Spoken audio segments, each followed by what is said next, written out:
شعبان کا یہ مہینہ جو دو بابرکت مہینوں کے درمیان میں ہے، جو رمضان المبارک ہے اور اسی طرح رجب ہے، ان دو بابرکت مہینوں کے یہ درمیان میں ہے۔ اور آپ صلی اللہ علیہ وسلم کے بارے میں حضرت عائشہ رضی اللہ عنہا فرماتی ہے کہ آپ صلی اللہ علیہ وسلم نے مکمل روزے کسی مہینے کے رمضان المبارک کے علاوہ نہیں رکھے ہیں، البتہ شعبان کے آپ صلی اللہ علیہ وسلم نے رکھے ہیں۔ اور اسی طرح آپ صلی اللہ علیہ وسلم اگر سفر وغیرہ میں کوئی روزہ آپ صلی اللہ علیہ وسلم کا قضا ہو جاتا تھا تو آپ صلی اللہ علیہ وسلم اس مہینے میں اس کی قضا فرما لیا کرتے تھے۔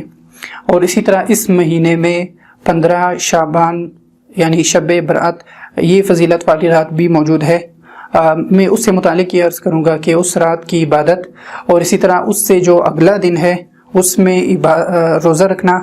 اور بعض ایسی چیزیں ہیں کہ جو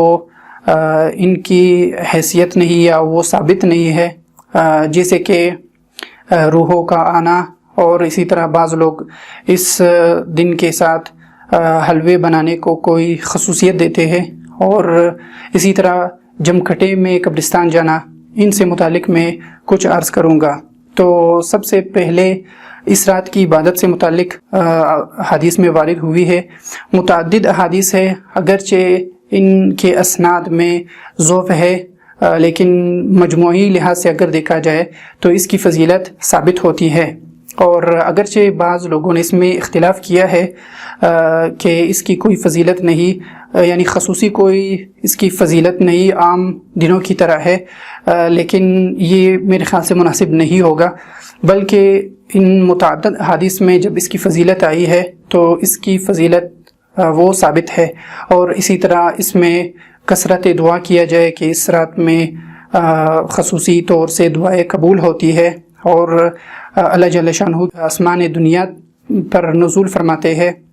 اور اللہ جل شانہ کی طرف سے یہ ندا ہوتی ہے کہ کوئی بخشش کرنے والا ہے کہ میں اس کی بخشش کروں، کوئی رزق مانگنے والا ہے کہ میں اس کو رزق عطا کروں، کوئی ہے جو کسی مصیبت سے بچنا چاہتا ہے اور وہ التجا کرتا ہے تاکہ میں اس کی اس مصیبت تکلیف کو دور کروں، تو اس طرح ندا ہوتی ہے۔ اس لیے ہمیں خصوصی طور سے بخشش کی اور رزق کی فراخی، وسعت کی، اور اسی طرح جو بلائیں اور مصیبتیں ہیں ان سے بچنے کی اور پناہ مانگنے کی اللہ تعالیٰ سے خصوصی طور سے دعائیں کرنی چاہیے۔ اور اسی طریقے سے یعنی 15 جو شعبان ہے، سب سے پہلے تو اس کی رات ہوتی ہے، پھر جو اس کا دن ہوتا ہے اس میں کیا ہم روزہ رکھ کے اس کا ثبوت ہے یا نہیں، تو اس کے روزے سے متعلق غالباً ایک ہی حدیث ہے جو سند کے لحاظ سے ایک ایسا شخص موجود ہے کہ جس کی حدیث کو صحیح نہیں مانا جاتا، وہ صحیح حدیث میں اس کا شمار کیا جاتا ہے۔ تو اگرچہ یہ حدیث زیادہ ضعیف ہے اس لحاظ سے، تو اس وجہ سے اس دن کا جو روزہ ہے نہ تو اس کو ہم سنت کہتے ہیں اور نہ ہی اس کو ہم بدعت کہہ سکتے ہیں، بلکہ ہم اس کے درمیان کے درجہ ہے مستحب، تو اس کا درجہ جو ہے وہ مستحب کا شمار کیا جائے گا۔ اور اسی طرح اس ماہ میں روزے سے متعلق کچھ میں یہ تفصیل بیان کروں جو اس ماہ میں روزے رکھیں گے۔ پہلے تو یہ ہے فضیلت کے لحاظ سے کہ اس ماہ میں اکثر روزے رکھے جائے،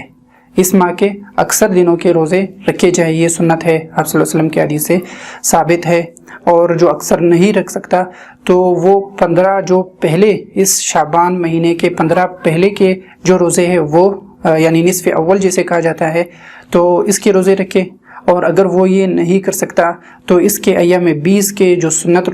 روزے ہیں یعنی شعبان کے 13، 14 اور 15 یہ روزے رکھے۔ اور اگر کوئی یہ بھی نہیں رکھ سکتا تو پھر آخری میں یہ ہے کہ وہ 15 شعبان کا جو روزہ ہے اس کو رکھ لے۔ اور اسی طریقے سے میں نے کہا تھا کہ رات کو آپ صلی اللہ علیہ وسلم کی ایک حدیث یہ ہے کہ آپ صلی اللہ علیہ وسلم اس رات قبرستان گئے ہیں، تو قبرستان جانے کی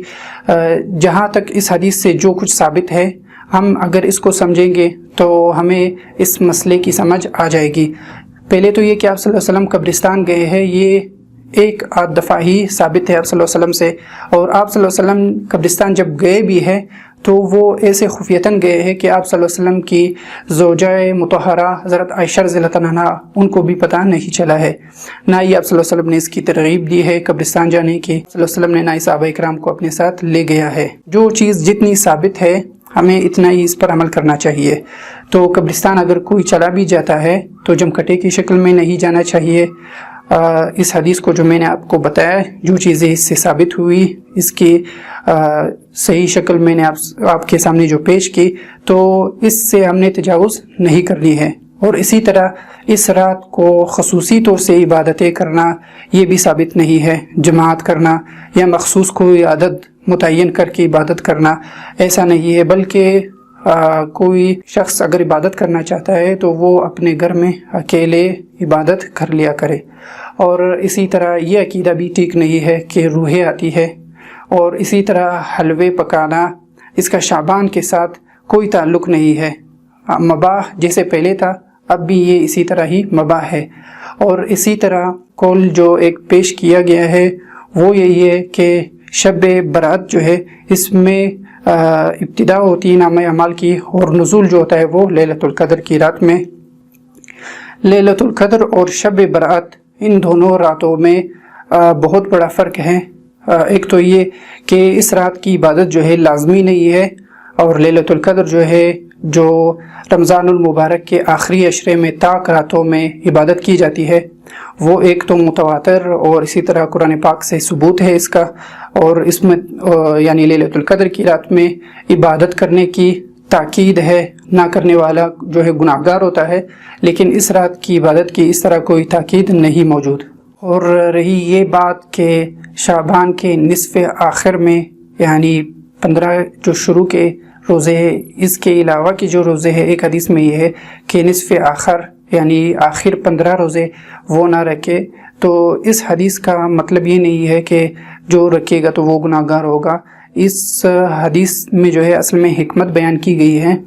کہ نصف آخر میں جو روزے رکھیں گے تو اس سے ایسا نہ ہو کہ بندہ جو ہے کمزور ہو جائے، اور رمضان جو آ رہا ہے بابرکت مہینہ ہے اس کے روزوں کے لیے کوئی شخص بھی کمزور نہ ہو جائے۔ اس لحاظ سے آپ صلی اللہ علیہ وسلم کا یہ ارشاد ہے۔ اور البتہ ایک حدیث میں جو یہ ارشاد آپ صلی اللہ علیہ وسلم کا ہے کہ رمضان المبارک سے 2 دن پہلے کے جو روزے ہیں وہ نہیں رکھے کوئی شخص، تو وہ جو ہے منع ہے، اس لیے جو آخری 2 روزے ہیں ان کو نہیں رکھا جائے۔ البتہ اس شخص کے لیے جواز موجود ہے کہ جس کی کوئی عادت پہلے سے ہو، یعنی سنت ہفتے میں جو سنت روزے رکھے جاتے ہیں جمعرات کا اور اسی طرح پیر کے دن کا، یہ دو روزے رکھے جاتے ہیں۔ اگر ان 2 یعنی شب برات شعبان کا جو مہینہ ہے، اگر اس کے آخری 2 روزے اس شخص کے جمعرات یا پیر کا جو روزہ ہے وہ آ رہا ہو تو اس کو رکھنے کی اجازت ہوگی۔ اور اسی طرح یہ بابرکت رات ہے، اس میں بہت اللہ تعالیٰ کثرت سے بخششیں اور مغفرت فرماتے ہیں۔ بنو کلب کے ایک حدیث میں ہے کہ اتنی بخشش فرماتے ہیں جیسے بنو کلب کے جو جانور ہیں ان کے بالوں کے مقدار میں، یعنی اس سے مراد یہ ہے کہ کثرت سے بخشش ہوتی ہے۔ تو ہمیں اللہ جل شانہ سے دعا کرنا چاہیے، کثرت سے دعا کی جائے، عبادت کی جائے۔ اور حدیث میں اس کو بیان کیا ہے کہ سب کی بخشش ہوتی ہے سوائے مشرک کے اور بغض رکھنے والے کے۔ اسی طرح اور حدیث ہے کہ بخشش عام طور سے ہوتی ہے سوائے مشرک کے اور زنا کرنے والے کے، کہ ان 2 کی بخشش نہیں ہوتی۔ اسی طرح بہت سارے اور بھی ہے، متعدد جگہوں میں ان کا ذکر آیا ہے کہ جن کی بخشش نہیں ہوتی۔ ان میں سے ایک ہے کہ جو اپنے والدین کے نافرمان ہو۔ یہ کچھ میں نے مسائل اور فضیلت اس شب برات سے متعلق یا شعبان سے متعلق جو کچھ تھا میں نے آپ کے سامنے ذکر کر دیا۔ اور اگر کسی کو کچھ پوچھنا ہو تو میں اپنا واٹس ایپ نمبر بھی آپ لوگوں کو دے رہا ہوں، اس پر بھی آپ سوالات کر سکتے ہو، اور اسی طرح کمنٹ میں بھی آپ اپنے جو کچھ سوال ہو وہ آپ کمنٹ بھی کر سکتے ہو۔